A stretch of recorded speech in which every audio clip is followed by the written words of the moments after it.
Hello everyone, আসসালামু আলাইকুম। আজকে আমি আপনাদের জন্য নিয়ে এলাম ঝটপট এবং কুড়মুড়ে একটা নাস্তার রেসিপি, পাকোড়ার রেসিপি। ঢেঁড়স দিয়ে খুব সহজেই এই কুড়মুড়ে পাকোড়াটি বানিয়ে নেওয়া যায়। চলুন তাহলে পুরো রেসিপিটি দেখে নেওয়া যাক। ঢেঁড়সের পাকোড়া বানানোর জন্য প্রথমে আমি ঢেঁড়সটাকে খুব ভালো করে ধুয়ে পানি ঝরিয়ে নিয়েছি। এখন ঢেঁড়সের দুই পাশ দিয়ে এই অংশটা ফেলে দিতে হবে। এরপরে এটাকে মাঝখান থেকে কেটে নিব।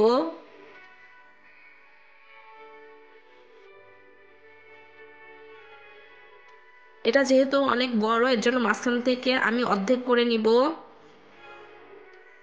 করে নিয়ে আমি আবার এটার মাঝখান থেকে কেটে নিব।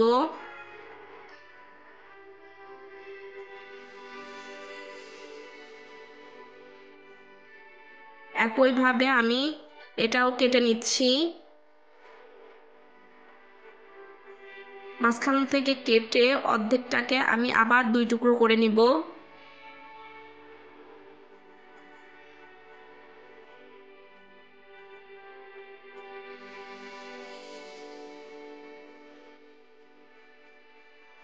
এভাবে আমি সবগুলো ঢেঁড়স কেটে নিব।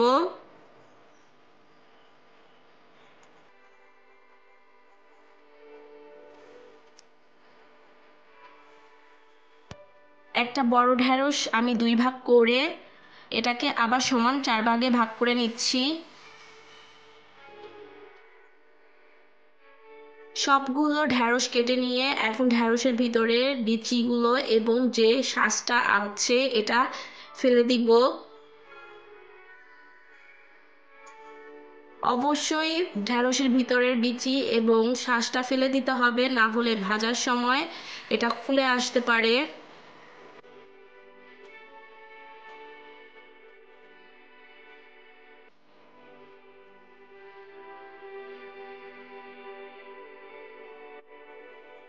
সবগুলোর বিচি এবং শাঁসটা ফেলে দিয়ে আমি একটা পাত্রে নিয়ে নিচ্ছি।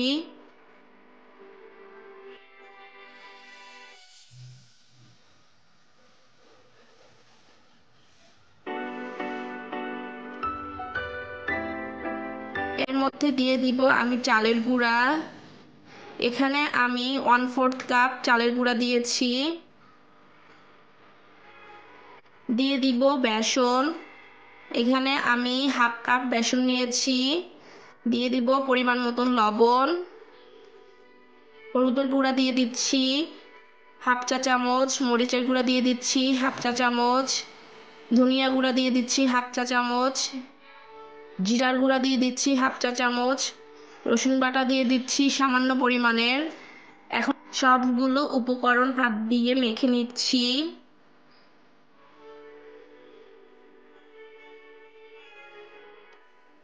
পানি দিয়ে এটা মেখে নিতে হবে। অল্প অল্প করে পানি দিয়ে মেখে নিব। একেবারে বেশি পানি দিলে দেখা যাবে এটা একেবারে লিকুইড হয়ে যাবে। এজন্য অল্প অল্প করে পানি দিয়ে আস্তে আস্তে মেখে নিতে হবে।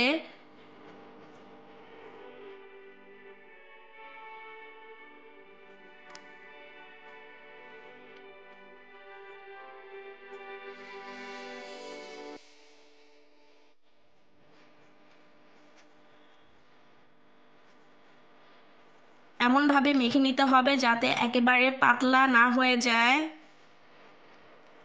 ঠিক এভাবে মেখে নিতে হবে। চুলাতে একটা কড়াই বসিয়ে দিয়ে এর মধ্যে পরিমাণ মতন তেল গরম করে নিয়েছি। তেলটা গরম করে নিয়ে এর মধ্যে একটা একটা করে পাকোড়াগুলো ছেড়ে দিতে হবে। এমনভাবে ছাড়তে হবে যাতে একটার গায়ে একটা লেগে না যায়। পাকোড়াগুলো অনেক ছোট ছোট এবং চিকুন চিকুন, এর জন্য একসাথে অনেকগুলো পাকোড়া ভেজে নেওয়া যায়।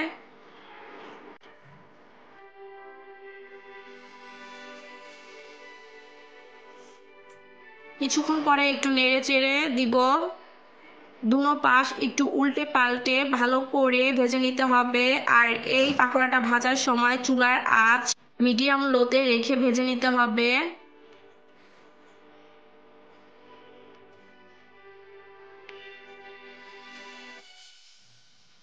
চামচের সাহায্যে নেড়ে চেড়ে একটু সময় নিয়ে পাকোড়াগুলোকে মুচমুচে করে ভেজে নিব।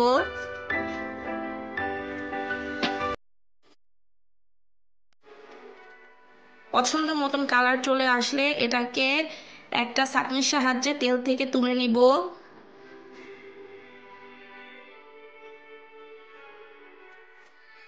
এই পাকোড়াটি স্ন্যাক্স হিসাবে খেতে কিন্তু ভালো লাগে, তাছাড়া গরম গরম ভাত বা পোলাওর সাথে খেতেও বেশ ভালো লাগে।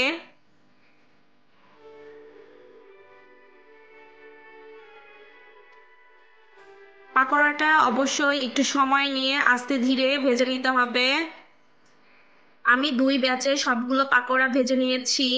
ঢেঁড়সের পাকোড়াটা ঠান্ডা হলে বেশ কুড়মুড়ে ও ক্রিস্পি হয়, আর খেতেও খুব ভালো লাগে। আজকের রেসিপিটি আপনাদের কাছে কেমন লেগেছে কমেন্টসে জানিয়ে দিবেন এবং ভিডিওটিতে একটি লাইক দিয়ে দিবেন। আপনাদের একটা লাইক এবং কমেন্টস আমাকে অনেক উৎসাহ দেয়। আজকে এখানেই বিদায় নিচ্ছি। আল্লাহ হাফেজ।